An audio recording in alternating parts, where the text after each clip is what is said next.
you have to match their taxes as an employer. So if I pay 7 employees 20 hours a week, and they paid, say each employee paid $180 in taxes, I as an employer have to match $180 taxes. It gets ridiculous. It gets to the point where you're like, why am I even doing business? It just... I want to be like Office Space, the movie, and be like, yeah, I don't think I'm going to pay any taxes anymore. That's what's great about But what about your job? Yeah, I don't think I'm going to show up for that anymore either. But that's what's the number one I'm not going to pay any bills. All right, so we're going live here. Welcome. Good morning, everyone. Good morning.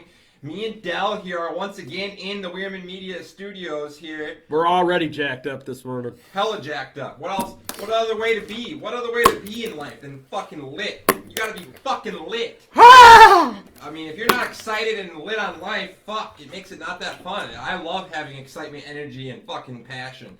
And that's one thing Del has shit tons of. Yeah. So, too much. We're gonna be talking today. No, there's no such thing as too much passion. Really? You think so? I don't well, think thank so. you. So we're going to be talking today about our top 5 favorite athletes. Ultimately, top 10 with us both. We might sprinkle in maybe an extra one, maybe. But a top 5 favorite athletes for me and Del, and we're going to be talking about the correlations they have, the characteristics they have, as far as why we like them so much. Right. And then we're going to have some banter back and forth on a couple of them that we know kind of contradict each other, because he has one on his list that I have one on my list that kind of like go head to head. Not like the Michael Jordan LeBron debate. We won't do that today, but we will have the Tyson Ali debate. So ultimately, I'm going to let you lead in. You're giving a little intro on yourself, and then you're giving me the power. Yeah, you got it. You got it. With your number one, give him your number one favorite athlete. I feel like China right now. Anyway, all time overall. Of all sports. His all-time favorite athlete of all sports. He's going to go with Muhammad Ali. God, that's really hard to argue. Muhammad Ali. But let's lean into otherwise known as Cassius Clay. Cassius. Which, R.I.P., we'll give you some respect, R.I.P. Ali. But I am going to come forward. You know me, I'm a debater. So I'm going to come forward with the whole Tyson talk. Because my number one on my list is Tiger Woods, but I'm going to start with my number 3, which is Tyson. Because I think Tyson, to me, was an example of like just unstoppable force, like completely unstoppable. I don't think in his prime anyone could have stopped Tyson. Yes, he fell off quick when he fell off, but ultimately when he was on his run, when he knocked everyone out in the first round for however many fights it was, like 13, 16, what was it? Something ridiculous. He, I believe, Tyson, I believe, puts down Ali with his uppercut or hook. Being patient right now. I'm being patient because I want to just absolutely blast you. Go ahead.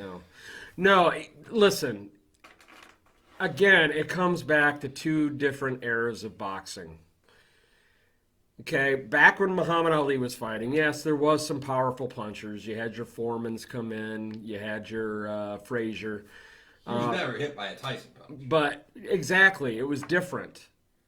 When Tyson was fighting, they didn't dance around the ring. If you go back and you look at Tyson and fighting, they were always in each other's chest and grappling and holding on to each other. And, I mean, most of the Tyson punches that was coming off were uppercuts when he was in the clinch. Boom! Okay, Muhammad would have danced. Would Tyson be able to have kept up with it and kept his stamina? I don't know about that. Buster Douglas showed how Tyson... That was his last fight. You're got right. tired. That was his last fight of his career. Who? I'm saying that's when his fall came. You're naming the fight when Tyson's fall began. But what I'm saying is it was a different fight. We're talking about 2 different styles.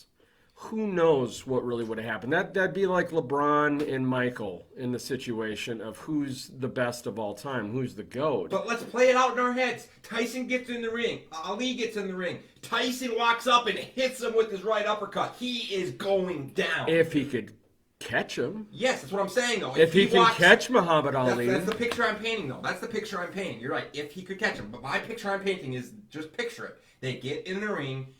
He walks him down, he catches him, and hits him with the right. He is going down.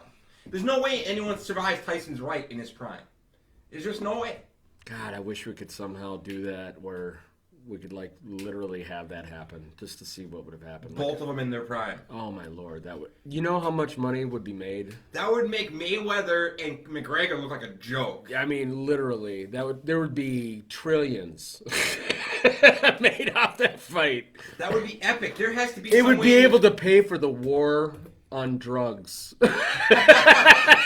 Tyson Ali solves the problem of the war on drugs. No, but I think that's interesting. But the characteristics of Tyson that I loved is just his talent and hard work.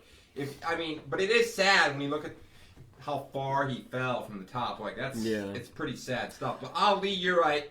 I can see why you would have Ali as number one. That's really hard to And Ali was just as controversial as what Tyson was. It was just in different areas. But not going to the Vietnam War, refusing that, being part of the Islamic nation and the issues with Farrakhan and everything, and Muhammad and everything like that, Elijah Muhammad. So he played his role in his own little controversies that he had. I loved it. But he was a humanitarian. He was a human. He was humanistic. He was not someone. He had love for people. He was so intelligent.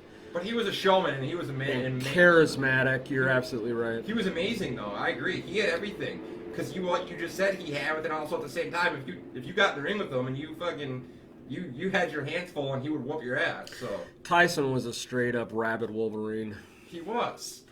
He was a honey badger. And his fucking build, he was like, come on, Tyson's build in his prime. I was watching it this last week, and throughout all his knockouts, starting from his first knockout all the way through, and literally there was like 5 of them where you could literally see in the face of his opponent of, I need to get the fuck out of here. And there are some of them that I would agree that were almost like just nobodies. But... Well, they were literally, you could see it in their face like, what am I doing in this ring? Yeah, like most people, everyone always says that. That's what they say, Dell. They go, oh, he didn't fight anyone on those stretch.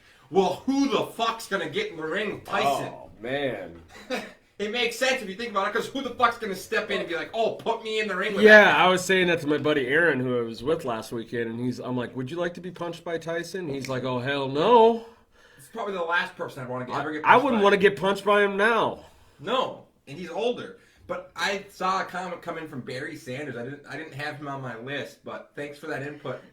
Talk about a guy who was on a horrible team and still was. He's a Hall of Famer and would run for 1,000 yards every season, and then knowing that the team is not investing in him to get him a championship, what does he do? He retires early to keep his health. I applaud him. Good for you. The only thing I'm mad about is the year you got drafted, Barry, the Packers took Tony Mandrich. Left tackle. He was a steroid powder puff. We could have had Barry Sanders that year. Just think of Barry Sanders and Brett Favre together. All right, so with Sterling Sharp. Here's the point I'm going to make, is that how sports, the thing I love so much about, I find it really interesting when I meet guys that love sports like me, is if they haven't gotten into their own business yet, it's really interesting because I have loved sports my whole life, and the older I get, the more I get involved in my own business venture. It's incredibly, incredibly similar. There is so much similarities between business and sport. Right. And there's no faking or flaking it. The thing I love about it is just that. In sports, once you're on the field, once you're in the ring, once you're in the arena, and the lights are on and it's time to play, you can't fake be good at a sport.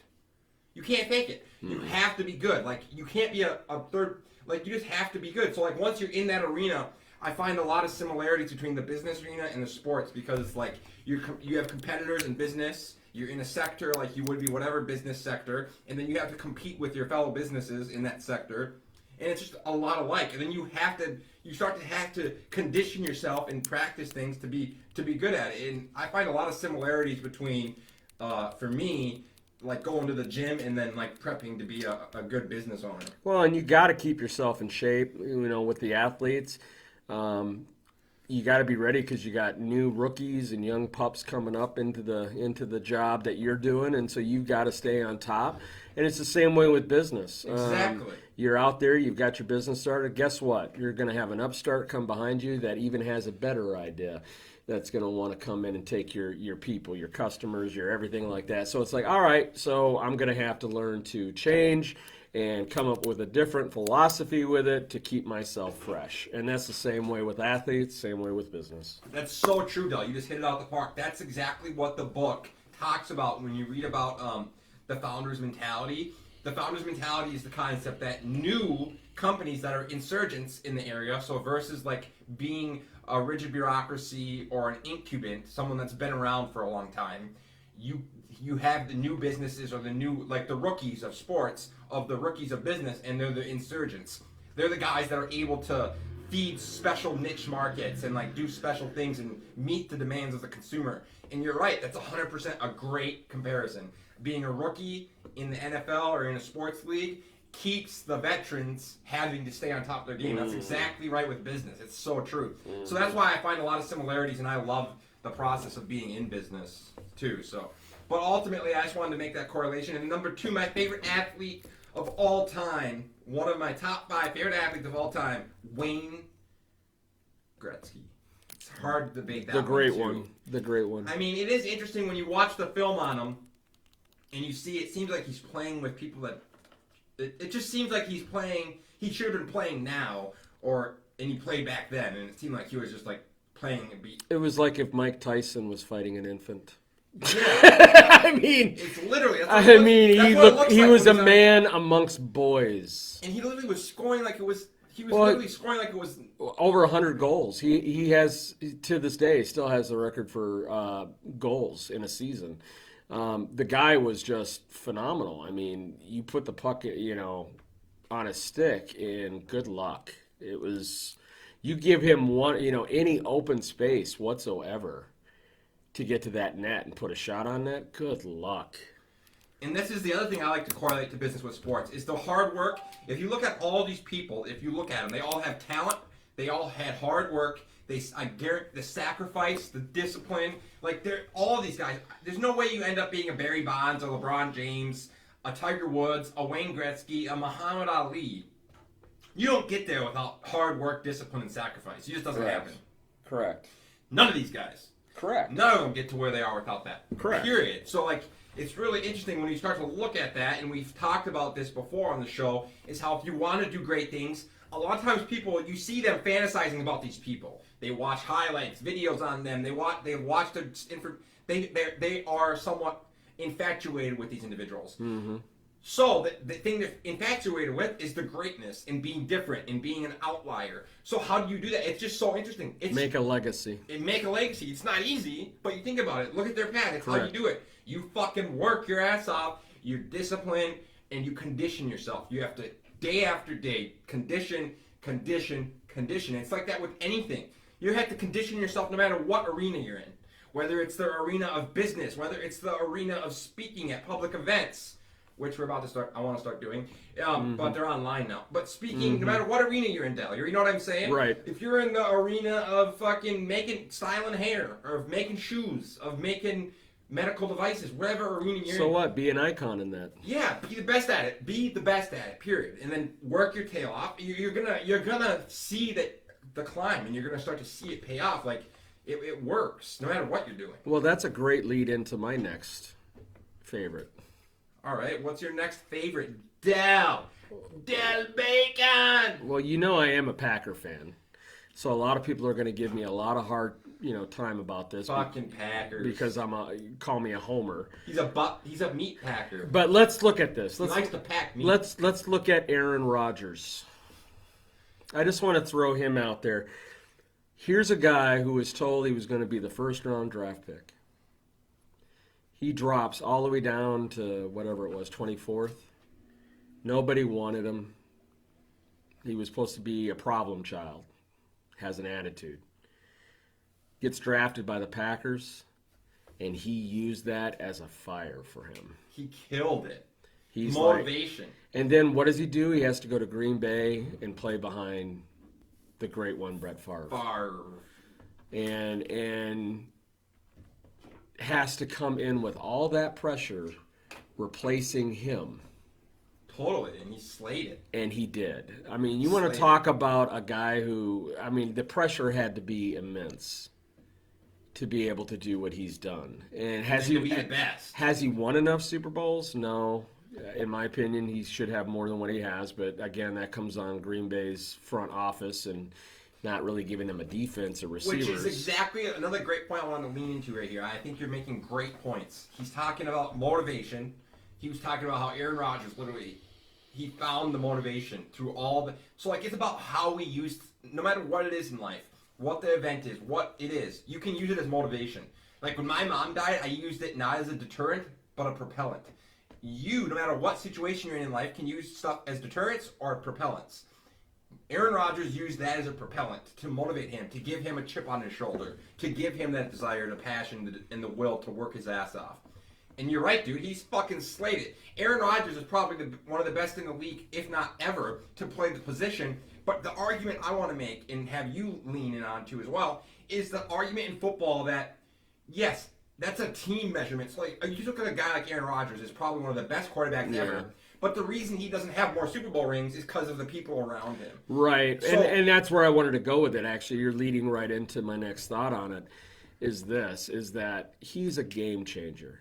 We talk about business and being a game changer. It's a great example, though, of how no matter how good you are, you have to have... He goes up against whatever obstacle it is, and he can win games for Green Bay single-handedly. By himself. He does it all the time. He does it. He has done it so many times. Almost every week. So are you going to be that game changer to go up against obstacles in your life, business, whatever it is, and be that game changer and still have success and succeed in that? But I love the example that you're making because it leads into that, how you can be the Aaron Rodgers. He's great. How can you be better? But then without the right pieces around you, you can't flourish. No, you got to make sure you have people around you that are going to support and feed into your own strengths. You don't need people around that is going to support your weaknesses. You want people that are going to help motivate you to use your strengths to succeed and move forward in life. That's what I do every day. I've been fortunate enough to find people like that, especially you, JR, Isaac. Yeah. And you're the same way with us, exactly. Right, to where I'm able to be motivated and pushed forward and challenged. Exactly. To move forward and do the right things. So I think it's a great point that Dell's making, is that he talks about how you can be the, number one, trying to be the game changer, try to be the one that shows up every day, that is that person, that has that motivation, that does have that. You can start that day one, today. It doesn't matter. You can start now. And also number two, then realizing what he just said is that there's no kind of ego that will keep, like, ego is the number one thing that will keep you from having success and being able to surround yourself with people. Like if there's nothing wrong with having to have people around you to build you up. Like, what's the issue with that? Like, Aaron Rodgers is a great example. Like, if he would have just had the right people, he'd have probably 5x rings. If he had if he had the right offensive line, the right wide receiver here and there, and the right defense here and there, he'd be better than, I mean, let's face it, he's more talented probably than Brady.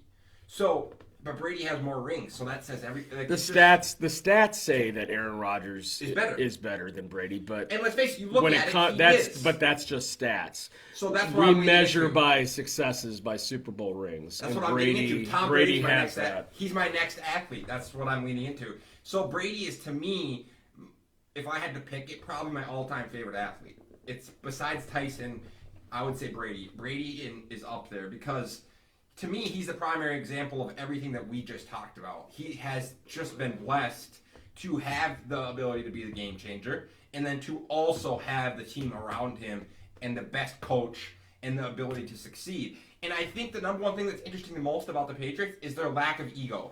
They can do it with anyone. Look, they can take someone off the street and turn them into a wide receiver. They can do it with anyone. They just need Bill Belichick and Tom Brady, and then they have the ability to win on a consistent basis. And they're willing to do it any kind of way. They will throw 5-yard screens and dink and dunk down the field. Mm-hmm. They don't need to run big, fancy, high-end plays. They just do whatever it takes to win. Whatever the defense gives them, they do what it takes to win. They don't care how it looks. And I think that's admirable, considering that they win so much. And They are so great, and they're the best, arguably the best dynasty now. It's going on that verge ever. Yeah, I mean, you look back to the Cowboys and the 49ers back in the day with Montana and Aikman, those dynasties and stuff. Yeah, they're definitely up there with those, if not the best. Yes, and then start to look into what are the reasons. Like, I like to observe that and be like, okay, what are the characteristics that make it do that? Right, right. And you look at those other teams; they were like all-star teams, while New England just keeps plugging guys in, and they'll take a player that for years has done nothing and bring them into New England, and all of a sudden they're superstars. Dallas and San Francisco didn't do that. They had superstars. A ton of them. A ton of them. Okay, while New England seems to pick people up off the streets, the leftovers that other teams don't want, and bring them in and just plug them on in, and they buy into Belichick's and Brady. idea and Brady and what they're doing, and the next thing you know, they're winning another Super Bowl ring. What is it, 6? 6 of them, and I'm sick of it. I'm so sick of the Patriots. 6! If you can't tell my disdain for them and Brady, I can tell it kind of washed down your Rodgers excitement. well, Sorry, it's fine. I get it, and it's amazing what they've done. But I even if it's not, it doesn't have to be the Packers for me. But I want something different. No, I can understand, which is kind of exciting. What makes this year exciting is that it is going to be different. True, it is going to be an interesting thing with Gronk and him down in Tampa Bay, and they brought in Shady McCoy now, so they got another good running back. And who's the Mike Evans, the wide receiver over there, and Marquise. What is it, Marquise Goodwin or Marquise Goodwin? Goodwin, and then they got O.J.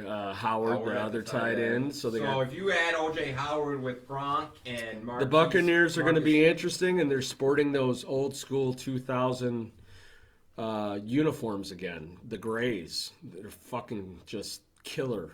But here's my one point, Del. I want to ask you and bounce off you. If a team like them is doing that, and they're having so much success, why in the fuck aren't other teams looking at them and being like, yo?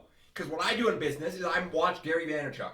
I watch him, and I'm emulating a lot of what he does. And we're having a lot of success here. And I just opened it. So, like, if I went into football, I would look at Bill Belichick and the Patriots and be like, okay, they're the best. I would be humble and open-minded to that. And I'd be like, okay, now I'm going to implement some of that stuff in my corporation business. Why in the hell aren't other coaches operating more? Like, what are they doing? So, I truly think it's lack of ego that their number one thing. That is why they're successful. And hear me out on that. Yeah. I think that gives them the ability to do anything and everything to win. And when you remove ego from a team of people, they are all just operating in a humble, open-minded, flexible, agile fashion. And then when you come together and you're all working together and building each other up, like we talked about, having our individual strengths, then we can do whatever it takes to win. Like, if we don't care, like, we don't have like, if you look at Mike DiFilippo, the offensive coordinator for the Vikings the other year, he had an ego in the way. There was something going on there where he wanted to call certain plays, and Zimmer didn't want him to. So think about that. You have all these. Imagine a football team with a bunch of egos. You have an offensive coordinator that thinks he has to call these plays, and he has all the answers. So ego to me is a really interesting point. I really think the Patriots have the most unity and the most flexible operation that allows them to win anyway. That's, to me, what I see. Well, and with the Patriots, it's about team. It's not about one player. You don't see. Correlates with ego. Well, yeah, you don't see Belichick bringing in usually flashy players. And he does. When you do, they don't fucking flash. They either go and conform to what Belichick wants, or they're gone. Or they're gone. So we're looking at that situation now with Cam Newton, bringing Cam Newton into New England, and look at the deal they got for him. And that's the other thing Belichick is so good at, is bringing in players and bringing it in on an affordable contract. So I think he's the ultimate businessman, let's face it. He's economical. Everything he does with the Patriots is business-like. What you just talked about is economics of football. He doesn't fucking spend $30 million on a player. Or like Mahomes with Kansas City. Come on. Jesus Christ. No matter how good you are, dude, that's not worth it. That money, a 2-year contract. Oh, it doesn't matter how good you are. That contradicts everything about a sport of a team. Well, what happens if he breaks his leg next year and he's out for the rest of his career? And at the same time, it just drives ego. Because look at, if we're giving one guy, if we have a whole team, everyone's showing up and they're busting their tail working their asses off, sweating. The offensive linemen, defensive linemen are the least appreciated. Yeah. And then all of a sudden everyone comes in and like, oh, Mahomes is getting $35 million. Well, yeah, million. Mahomes. You think he's he's Mahomes without his offensive line, without Tyreek Hill catching the ball? I mean, come on, people. That's what I'm saying. Without the coaches making the plays and calling it, and Andy Reid doing what he needs to do with it. Yeah. I just agree with you 100%, though. That it's all. That's what I love about Belichick. He's so economical. Ridiculous how much money he got. It's ridiculous. There's no one that should get that much money, and I agree with. I'm in love with what the Patriots do. Sorry to say it, man. Why don't you marry him then if you're in love with him? I'm just saying. I've just gotten to the point. I'm a Viking fan. I have the helmet here, but I am telling you, after year after year after year after year after year of winning, and they never stop. It's like, okay, I guess I do like that because it's like they're the best ever. It's hard not to root for them now. Well, why play the game if you're not trying to win? I know. That's what I want. That's what business is. If we came in here and just were like, second, third place, it's okay. Exactly. No, that's you're not going to get anywhere with that attitude. Exactly. So that's why I admire it, and I've learned to grow to like it. And it's the kind of coach I want. I want the coach that always wins, that makes economical decisions, that is ego-free, that wears cut-off fucking short sleeve sweatshirts that are fucking rigid and beat up. And his press conferences are hilarious. I love him. The guy's so blue. He's so next blue. question. Next question. All right, we're just looking forward to the next game. Next question. Next game. Do you have any questions that are of interest to me? If not, next question. All right, into press conference. Done. Bye. I love the guy. And then he's putting in 16, 18-hour days. I watched a documentary on him. He literally spends more time at the facility than any players. He lives it. He lives there. He lives it. I mean, he eats it. He craps it. Everything he does day in and day out has to do with the Patriots. So it's kind of really interesting to me. I think it's a great point. So I love your points there, Dale, and I love how we correlated all that to business. My next favorite athlete, so I'm on to my fourth favorite athlete. I haven't gone in a while. Go. You keep cutting me off. All right. Who do you got? Let's match it together. I see you got LeBron over there. I do have LeBron over here. I've got Michael Jordan. All right, we'll go in with Michael. Okay, That's gonna be hard. You got Michael and Ali. That's hard to beat. So I go with Michael. I've been a fan of Michael since back when he was with North Carolina in college. I remember him hitting the game-winning shot in the championship. I've always been a fan of Michael. I loved it that he went to Chicago. I was growing up in Wisconsin. Bucks were okay, but I'd always loved the Bulls and their uniforms and the emblem and everything. So when he went to Chicago, I became a huge fan of watching him there as well. This is where, the guy is a winner. Period. When he was losing to Detroit and getting manhandled by Detroit, what did he do? Did he sit there and just take it? No, he bulked up 40 pounds in the offseason. He says, fine, if they're going to bring it to me and knock me down, I'm going to bring it to them. And that next year, they ended up knocking off Detroit because he had the physical prowess to be able to go out there and take it now. The guy is just a go-getter. He will do and sacrifice whatever it has to be sacrificed to get what he's wanting in that, and it proves it with the 2 3-peats and 6 championships. Now, this goes directed towards you, JR. Yes, sir. All right. So, LeBron, what is the number one question that everybody wants to ask? It's on ESPN, everywhere else, is who's the GOAT? Who is the greatest of all time, LeBron or Michael? This is my point, and then I'll pass it off to you. There's really no arguing it right now. There's 2 different eras of basketball. The workout and the training facilities and the way we eat today and the players eat today is completely different than what it was back when when Jordan was playing ball. So acknowledge what you're saying. You're saying they're better. I'm saying the league today is stronger and better. And bigger and faster. But this is my point to it. Even with that, LeBron hasn't won 6 defensive titles in a row. That's what I'm saying. Michael brought other elements to the game that LeBron has not been able to bring to the game. Now, LeBron is an amazing player, and he's an icon. But this is just my opinion. If Yeah. I was starting a franchise with prime Jordan or prime LeBron, I'm taking Jordan. All right, now it's my turn. So I love that pick, ultimately, because it correlates with my LeBron pick. But ultimately, I agree with you 100%. There's no arguing this right now. Until he wins at least another ring or two, he isn't. But let's lean into the conversation and the debate, because I love debate. I love looking at things. Because listen, debate's great, you guys. Because listen, it forces you to be empathetic and open-minded and look at one side and the other side and start to contradict and think and be comprehensive with my thoughts. So that's why I fucking love debate, because it forces me to grow, because I can look at things from this side, look at it from that side, and then I can deduct my sound reasoning from other people's opinions and my opinion. But right now, what we're talking about is sports and the greatest athletes of all time.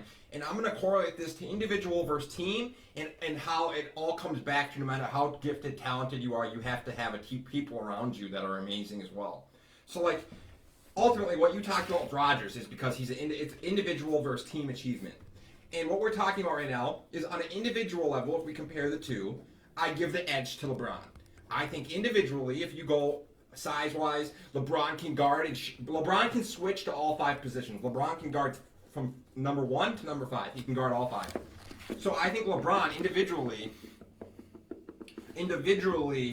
I think LeBron is more gifted. But as a team and as a champion, there's no argument. Michael Jordan is the best still. He has 6 rings, and he's won more than anyone, and he's built people up around you more than anyone. The number one way to determine how great you are is how you build others up. Champions bring others with them, and make other players better. Great. That's the number one measure of a great athlete is someone that makes people around them better. You improve people. You bring them up with you. It's leadership. That's what we're talking about. Correct. People that use, whether it's whatever arena you're in, it's about how, whether if you're in, like Gary Vaynerchuk, he builds people up. He helps bring them up with him. LeBron James, Michael Jordan, whatever you do. Leaders build people up. Correct. So what I'm going to lean into is the team versus individual statistic. And, you can't blame, let's just face it. Michael Jordan is better on a team level, but that's because he had Steve. Let's face it. He was playing with good people. He had pieces around him consistently. Scottie Pippen, Dennis Rodman. He had a sound surrounding. Scottie Pippen, one of the most underrated players ever in the NBA. If Jordan would not have been in the league, Scottie would have possibly been looked at as one of the best in the league at that time. So that's what I'm saying about is the team. The pieces around Jordan are the ones that made him get those. Whether he says it or not, I don't care. But without those pieces, he doesn't get 6 rings. With the coach, Phil Jackson, he had for a while. He had Steve Kerr shooting around him. He had Dennis Rodman and Scottie Pippen. Like I said, I just don't think individually he gets those without having those great. But LeBron hasn't done it either individually. But LeBron, come on, let's look Dwayne at Wade, Chris Bosh.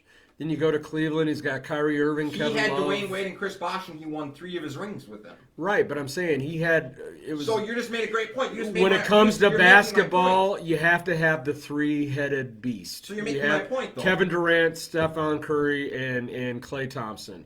You look at the teams that win, there's usually a 3-headed beast. Like even when the Timberwolves were good, who did we have? Then we had the big 3. We had Garnett, Sprewell, Cassell.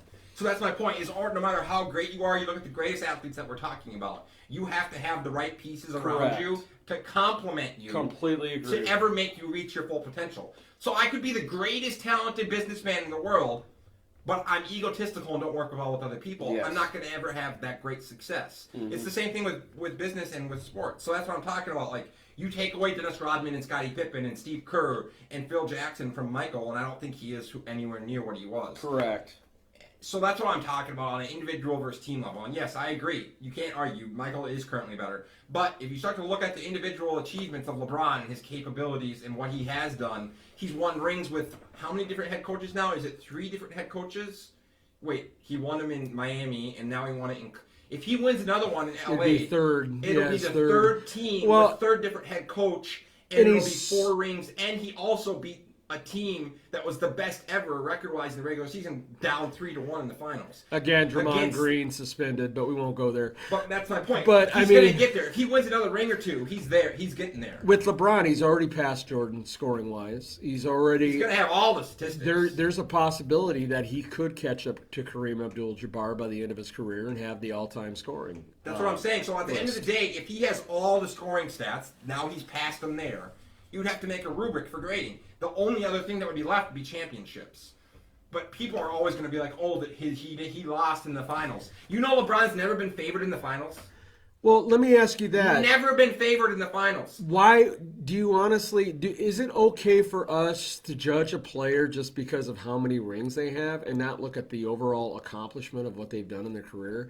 I mean, you can say that about Aaron Rodgers all day long. He's only got the one, but yet look at his overall stats and what they are, and what an amazing, the only quarterback ever throughout a career so far to have over 100 quarterback rating. He's got the highest of all time. I mean, yeah, he doesn't have the Super Bowl rings like Brady does, but don't take that away from him. It's a team sport, and he can't go and play on the defensive line or intercept passes. I agree 100%, which is why I think when you break down these comparisons, you have to do it on the individual level and then a team level. And I think if you create that rubric for grading, you would have both, and then you would add in maybe championships. So you'd grade them individually, grade them on a team level, and then grade them on their stats and championships. And I think they all would be somewhat part of the rubric. But ultimately, yeah, I think LeBron James, if he does end up getting 5 or 6 rings, will definitely if he does that, then without a doubt, I will rethink and relook at the situation and decide at that time. But right now, it's definitely Michael for me. All right, so let's go ahead. One. Yeah, we'll go ahead and we're going to end this one on this because I know you and I have already talked about it. We are an absolute love with this individual. He's had some history and some bad things that have happened, but who hasn't in their life? But he's always overcome and seemed to come back from it. And that's my man, Tiger Woods. He is probably my favorite athlete I've ever watched. He is so exciting to watch. Some of the shots he makes, oh my! That one and his passion. That one chip shot he made that went up all the way to the hole, and it just sat on the rim of the cup for like literally 5 seconds and then fell in. Oh man, that was just classic drama right there. So let's look at the characteristics of Tiger Woods that are so lovable. Yes. Passion. Without a doubt. Boom, check that off. Passion. Who fucking plays golf and acts like they're in an NFL football game? Tiger Woods. Especially with that. I fucking love him. Dude, what? And then the other thing I love about his characteristics, all right, trials and tribulations, you can check that one off. And he's traditional, classic. He always wears that red shirt in the final round. It's consistent every single time that red shirt gets pulled out. And then hard work and talent, you can check that off. Oh, yeah. He's had a broken back. Okay? He's had 3 different swing experts coaches that he's worked with to try to get his swing better to deal with his back and everything like that. And he's adjusted and still went out and won the Masters in 2018. So, I mean, it covers everything. He endures, sacrifices, discipline, works his tail off, is the most talent. So he has all of it come together, and that's why he is, to me, the greatest athlete. He has talent, hard work, discipline, sacrifice, all of these things. And then you start to look at the things with his wife, which is sad and unfortunate. But listen, the thing I love about it is it forces us to look at humans. It summarizes humans. He's a human. He's a human. We all make mistakes. He's not a superhero. That's Just because he goes out there and he can play golf better than anyone ever in the history of golf doesn't make him not human. Everyone talks shit about him because he cheated on his wife. Well, fuck. We all have fuck that ups. whole domestic issue, and then he got arrested for being passed out in his car on the side of the road down in Florida. And had was under the influence of pills and stuff. Well, this guy. But the thing is he's in pain. He's been dealing with a broken back. There were prescribed medications. He shouldn't have been driving. But he's a human. He's a man, just like anybody else. And he has weaknesses too as well. But boy, he can take those strengths and show how you can be better than your weaknesses. I agree 100%. And that's what I love about Tiger Woods. He summarizes all this. We all expect other humans to be perfect, and then we're imperfect. So I think every time I bring up Tiger Woods, everyone's like, "Oh, he cheated on his wife." I'm like, I don't give a fuck. I understand. Who hasn't when in that spot? I mean, look at Bill Clinton. Who hasn't in a spot of being under the microscope as a celebrity that we don't hear every day? Oh, they were caught cheating. That's what I'm saying. Is we all have shortcomings, defects, and we make mistakes. So anyone to sit there and shine a light on an athlete that made a mistake and cheated on his wife and act like now he's completely forever shunned and he's a bad person because he did that. Like, yes, that's a mistake. Right. But look, we all make fucking mistakes. Exactly. So that's why I'm a huge fan of Tiger Woods. And I love, most of all, his passion, his sacrifice, his hard work, his discipline. To me, he is the accumulation and example primarily of everything that we have talked about in greatness and discipline and hard work and championship. And overcoming obstacles. I mean, the guy, a lot of people said he would never come back and be able to win a major. Never. That he's done. His career is done. He'll, with the back injuries and all the stuff, you know, off the greens, off the course that he was going through, he will never ever come back and win a major again. And then he's doing it. And I think he still has 2, 3, 4 left in him. So yeah, I give a shout out to Tiger. He is so much fun to watch and an inspiration to me to do what he's done. So that's our all-time Favorite athletes. So let's round it out then. Let's go ahead and round it out. We're sitting at 40 minutes. Went a little long, but it was a good topic. And we're going to be coming live again here shortly, folks. But ultimately, I think it's a great topic, Del, and I think it's great for us to come together on all these different things. Me and Del, we can share our perspectives, our views, and then I take from him, I learn from him, and I move forward. And I now, after doing this, can be more well-rounded and have a more well-rounded perspective on just everything that we talk about. So I think it's awesome of you to come in and talk about these things and share your perspectives with me. I really appreciate it. It forces me to grow, and I really appreciate this. Well, thank you for your opinions as well on this stuff. And now I'm sitting here and I'm able to reflect on this and be like, okay, yeah, in order, no matter how great, no matter how gifted, no matter how talented the individual is, you have to have the right pieces around you. Unless you want to end up being like an Aaron Rodgers or you want to end up being like a LeBron James. In order to be the best, you have to surround yourself with the best. Period. Yeah, I mean, unfortunately for Aaron and some other athletes that are out there, they're not in control of that. You know, they're counting on trusting other people in the front office and stuff to do that. But if you're like in our situation, we have the power to make those decisions about who we're going to bring in our life and who is going to better us in what we're trying to do and give us more strength and power in what we're trying to do. So, yeah, it's a challenge out to everyone out there in Podcast Nation. Put the people around you that are going to bring out the best in what your abilities are. 100%. And the only way to do that is not to surround yourself with them. And you're not going to surround yourself with champions if you're behaving like an amateur. Let's just face it. Like someone who says China. Exactly. So I try and surround myself with people that build me up. Dell builds me up. My brother builds me up. Gary Vaynerchuk, you build me up. Thanks, Gary V. Shout out to Gary V. I love you. You guys all help build me up, and it's amazing, and I love it. And then when we share our opinions and perspectives, I start to understand and become more well-rounded, and we start to move forward united, and we start to thrive as a team. But to me, the number one obstacle to all this is ego, where if me and Dell had big egos and we're like up here trying to measure our egos, like we're measuring our wieners. I'm so much better than you. I feel like that's the issue in sports, and everything is ego. If you remove ego from business and sports, and we just work together to win and be the best, I think that's where you'd see a lot more success, and that's, to me, how I want to round it out and be like, that's why the Patriots are so well dealt. So I'll let you finish up and say, all right, shout out to Seth Andrews, Matt Delahunty, Aaron Raw, and of course my man Sam Harris. What amazing man. Shout out to Mason. Thanks for coming on and having a comment this morning. Definitely, if you like the video, if you like our podcast, my podcast, please subscribe at the YouTube channel that I have, the Recovery Atheist. You can also get me at the Recovery Atheist at gmail.com. I'm on Twitter and Instagram at the same name. So yeah, get a hold of me. Let me know your thoughts, and I can't wait to see you again. Go ahead, buddy. Yeah, thanks, Dell. I want to say thank you to all you people that tuned in as well. And ultimately, Dell has hit it out the park. If you guys want to give us your insight, perspective, or feedback, we would greatly appreciate it. Whether it's good, bad, or ugly, we listen to everyone. But ultimately, we want to hear your feedback. We want to have you we want to have more dialogue with you and have as much conversation with you as possible. So correct. I love it, Dell. I appreciate you being in, and we will be back momentarily. Peace. Peace and love.